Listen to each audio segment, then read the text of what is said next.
So the good news is that there's only two pieces of bad news. That's one of my favorite quotes, and in this case, it ends up being so true.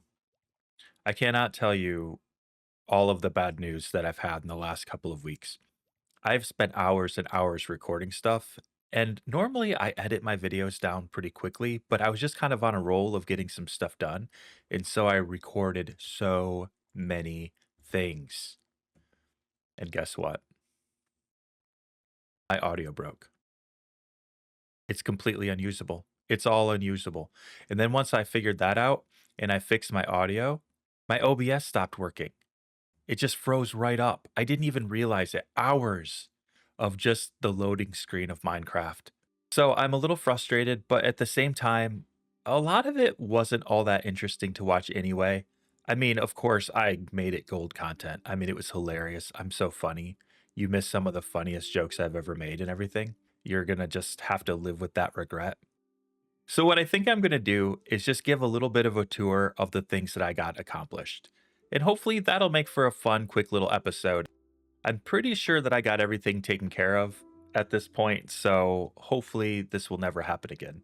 Okay, so the first thing that I did was I started thinking about the fear that I had about the ticks in this gold farm that we had up here ruining our world. I read that that's possible, so I destroyed this thing, which I think made it about 14% better looking. Now, you may recall that for a long time I just really didn't see much point in the skeleton farm. But it turns out it does provide a very valuable service, and I will show you that. And I don't want to brag, but this is maybe one of the best looking farms of all time. In fact, I hope no one steals my design. Ta-da! Look at this. Cobbled deep slate.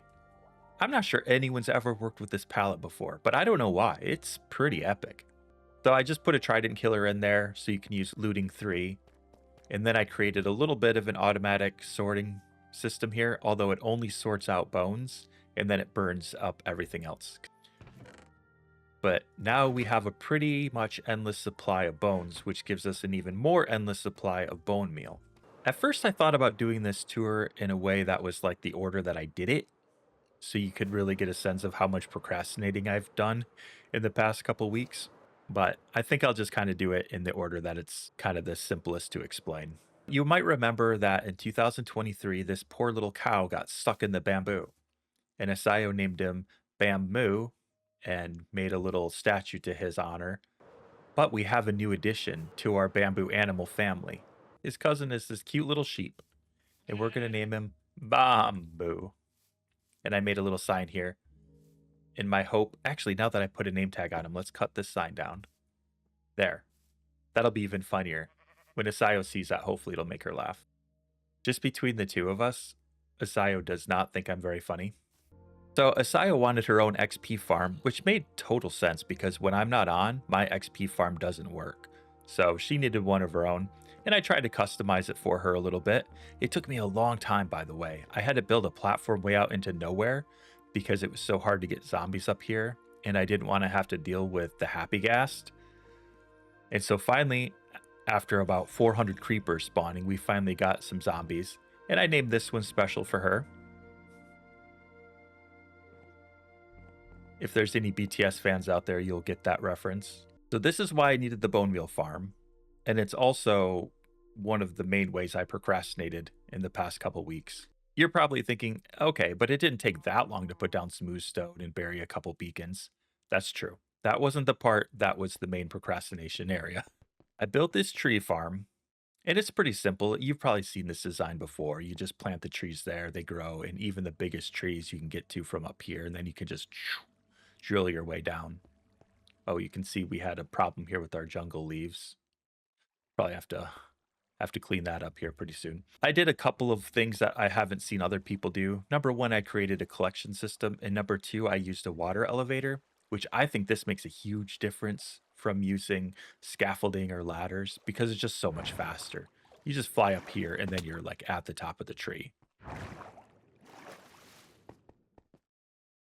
And on top of that, it looks sort of like a diving board. So that's kind of cool.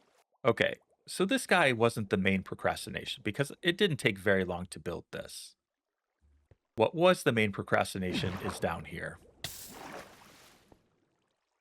Here is our sorting system, and it's basically what you would expect. The logs get sorted here, a couple odds and ends get sorted down there, the leaves get sorted over here. Down here, we get all of our saplings, and then anything we don't need goes into an automatic incinerator down there. But here's what took many, many hours. But I cut down so many trees. All of the shulker boxes are full, and then almost another shulker box of everything else. I did not do the warped and the crimson though. I just did a little tiny bit just to get it started. But part of the problem is that this farm does not work very well for warped because it doesn't grow on dirt. It has to grow on its specific thing, and it doesn't drop the little mushroom seedlings. But I have an idea. I haven't done it yet, but I have an idea. I think what I could do is turn this farm into a farm that builds a supply of the little mushroom seedlings. If I turn some of this into the crimson and some of this into the warped, and then I'm shooting bone meal up into it, shouldn't I get a bunch of those seedlings? You may recall a couple episodes ago that I was talking about wanting my own movie studio lot, but I was thinking a good way to use it might be to hide some of our farms. Like right now, we have this smooth stone and glass kind of thing going on, but that was only just to keep them from being completely ugly. It would be very simple to turn these into, sound stages. Why not? That makes way more sense. And then our movie studio has a real purpose. And some of them can be farms and some of them can just be cool stages for doing some of the videos like I was talking about. But this area makes a lot of sense for it because it has some lakes, it has this volcano, which otherwise makes absolutely no sense. Yeah, I think we could do something with that. And instead of having the ground be nothing but smooth stone, I could put some roads in between here. The next thing I want to show you is another little farm that I made. And this is by a guy called Silent Whisper. I just used his design. And I don't think I even really changed it hardly at all. Oh, that was some good flying by me. So we just have this moss farm here, and it works like any moss farm. You have a little timer here, which keeps everything going at the right speed. It generates stone, which then gets transformed into moss, which then gets broken up and put into storage here. And it works very, very fast. This is like just a few minutes. It works extremely fast. And then I put this bone meal farm here. Oh, in fact, you can see that I've trademarked it and registered it, so I don't want anyone stealing this design. This took me a lot of work. So maybe I'll just take a minute to describe how this farm works. It's got some pretty fancy redstone in it. So what you do is you put a couple of chests up here, and then you put whatever you want to turn into bone meal into it. So in this case, let's just say we'll put in some moss blocks. And that's where the magic starts. And then it gets sucked down with these hoppers and shoved into these composters. And then you think, okay, well, how do you get the bone meal though? The bone meal just gets stuck in there and everything breaks. No, that's the genius of this farm. You put more hoppers on the bottom, and they then shove the bone meal into this chest on the bottom. Look at this. 4 bone meal. You put it in, it comes out. Again, I don't want to see this on anyone else's channel unless you call me and you get rights to it. Bone meal farm, trademark, registered. I'm very litigious. Don't mess with me. Also, Silent Whisper, don't call me about stealing your complete design. So all that procrastination was mostly in an effort to kind of slow down on what I was working on. That was kind of a challenge. So let's go look at that now. Okay, so now here's Asayo's pond, and here's where it's going to go over into that other lake.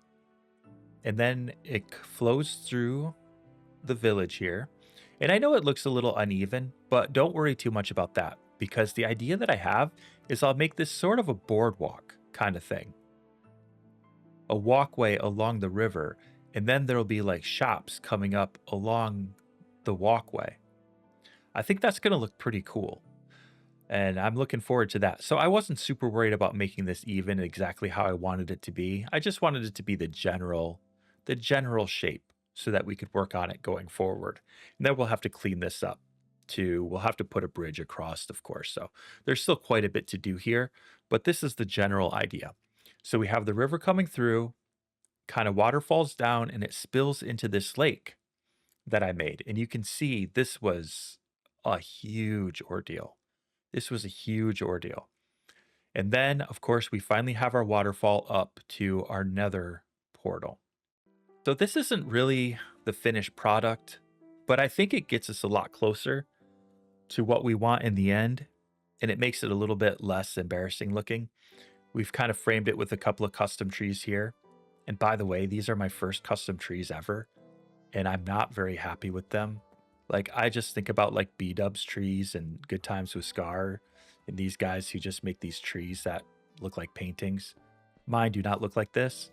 And honestly, if you watched me put these together, okay, let me put it this way. It's the one reason I'm glad that my recordings failed because as medium as these are, it took me so long and it was so hard for me to get any kind of texture on them. I just kept like building and tearing down and building and tearing down. So when you look at these from up close, they still look pretty trashy. I'm not going to lie. I'm a little embarrassed. But if you look at them from like flying in or flying past, they do the job of looking like trees. So then the next thing we did was we took this big boulder and we kind of turned it into moss for the most part. And I think it turned out okay. We also had to break a lot of rock and fill it in with moss. And I don't think we're even done. I think what we'll end up doing in the end is kind of smoothing this out so that this whole thing just kind of looks like it's one natural part of the environment. And I keep saying we because you were helping me. I was talking to you the entire time. Unfortunately, it's all gone now. Yeah, again, every time I get up close to it, I kind of hate it again. Ugh. One of the hardest things about being me, is it really going to rain again? One of the worst things about me is that I'm a perfectionist who isn't good at doing things perfectly. Oh, at least this one's a thunderstorm, so maybe we can sleep through it. Oh, that actually made me think, what if we have a lightning storm and it burns my tree down?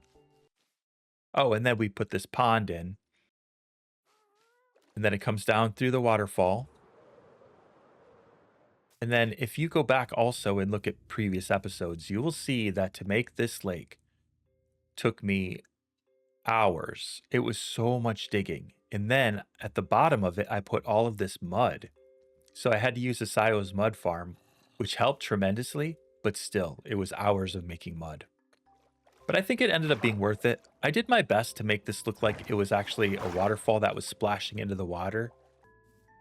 One of the things I keep thinking about in my builds is that I'm kind of making them too medium sized. They either need to be much bigger or smaller. But because it's medium, it's hard to use glass and stuff to make it look like the water's splashing down. So if it was smaller, we could do less texturing, and if it was bigger, we could do more. It's kind of a it's kind of a weird little challenge that I've found for myself. What I've been thinking though is part of my problem with it is that the bubbles come all the way up from the bottom, and that doesn't look very good. But I think maybe if I put like a rock in there, like it's coming in, like it's falling down onto some boulders and some rocks in the lake, it will hide some of this, and then it will look a little bit more natural. Because right now it just looks funny having those coming straight up from the bottom. Then we built a waterfall coming down here, and it curves around and it goes into this little grotto that was already here. Now, I haven't done anything to make the grotto nice yet, but I think I will. But I have bigger plans for this. If you go back and you look, you'll remember that there was like a pretty good sized mound of rock here. I've leveled that out, and what I want to do is level it out even more and make it like it's been cut through by this water, and then it will be spilling into the lake there. Excuse me, I'm having a tour. Man, no respect. It'll come through here and then it'll spill into this waterway. And then I think we're going to cut it across there and we'll spill it into the waterway that surrounds the island that the chateau is on. But that's kind of a long term thing. We had to build up these walls quite a bit. And I think they turned out okay. I mean, they didn't turn out perfect. Again, it's one of those things where if you're standing right next to it, it kind of looks not super, super good. But if you're flying past it, here, let's fly past it. When you're just kind of flying by it, it looks pretty good. It looks good. Same thing with the way the island turned out. If you stare at it too closely, it's not that great. But if you kind of fly by, it looks good. So I'm pretty happy with how that turned out. So doing the texturing on the island and doing this wall was definitely a lot easier with the Happy Ghast. But honestly, I kind of wish that there was a faster version of the Happy Ghast. And I know at a certain point, if the Happy Ghast works too well, you might as well just be in creative mode. But it is so slow and it is so hard to control. And I never even really got all that much better at it. So I don't know. I think it's worth having, but I wish it was a little bit better. I hope they do a quality of life improvement on it.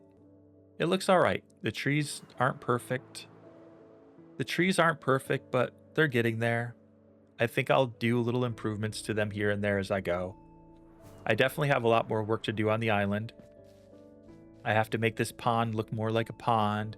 I have to make this lake look more like a lake. I want to put some trees around here. But after building those trees, I think I need a little bit of a break from it. I thought building custom trees was going to be not that hard based on some of the videos that I watched, but what I've discovered is that building custom trees in survival mode is probably not the same as building them in creative mode. Because whenever I watch people build them in creative mode, they're just like, plop, plop, plop, here's a beautiful tree. And in survival, it's like, you got to pillar up and you got to put some leaves in, and then you go down and then you come out and you're like, that looks like garbage. And then you go back up and you try to fix it. And then you've broken something else. And by the end, you're just like cursing the day you installed Minecraft on your computer. Okay, so let's just do a little flyover and look at the progress that we've made in the past few episodes. We've got this cool island that definitely needs to be prettied up. I'm looking forward to doing that. I think I'm going to do that next before I do any of the other work around this thing. But you fly over this way, and even this, without it being finished, looks pretty good. The lake is pretty generic, but that's okay. We follow up the river, comes into the city. You know, there's a lot of trust the process going on here, but I think we have the bones to a pretty good area. I feel pretty good. I feel pretty good about the progress. I feel pretty good about the possibilities. So we've gotten that to the point where at least it isn't an eyesore. So I think the next thing we need to do is fix the island, because that is an eyesore. And I really do want to get that done. I like the bridge, but I definitely think we take that out and we turn this into just a rocky cliff face. And then we'll put a little way of getting into it from underneath. I think that'll be good. I think that's the way to go. Thanks for going on the little tour with me. I hope you enjoyed it. I hope you think that the progress that I made was worthy of a few episodes. It would have been more fun to do it together. But at least from my point of view, we did do it together because I was talking to you the whole time and I was making myself laugh, which is 90% of why I'm doing this. So hopefully you enjoyed it, and I'll see you again in the next episode. Thanks so much for joining me.